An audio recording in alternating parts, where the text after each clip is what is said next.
Hello, and welcome to this week's Meaningful Minute. This week, I'd like to share with you again about how the kingdom of God is within us. And I have a little illustration of that. I made this a few years ago. It's my Lifesaver person. And the whole is our spirit. That's our connection with God, with the kingdom. And then we have the Lifesaver, which is our soul. That's our mind, will, and emotions. And then we have our body. And the kingdom of heaven lives in our spirit.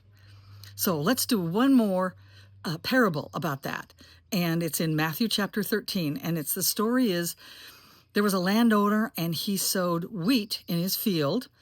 The field is us. And then an enemy came and sowed weeds. And as they started to grow up, the workers noticed and said, "Hey, there's weeds here. Should we pull them up?" And the landowner said, "No, wait, because we don't want to pull up the wheat by mistake. So let's wait until they're mature, and then I'll have the reapers come." And the reapers came, and they harvested the weeds first and burnt them. And then all that was left was the good wheat. So how that applies to us is that I don't have to go tinkering around in my life trying to get the weeds out. The weeds would be something like bitterness, unforgiveness, selfishness.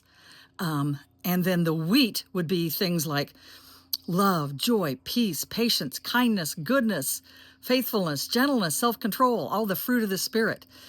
What this parable says to me is that it's God's responsibility to change me. And He will do the reaping of the bad stuff. And all I have to do is surrender to Him, trust in His goodness, and that He has my very best interests in mind.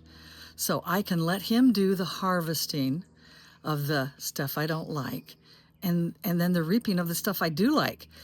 It's really an exciting way to live life. So think about that this week and have a great week.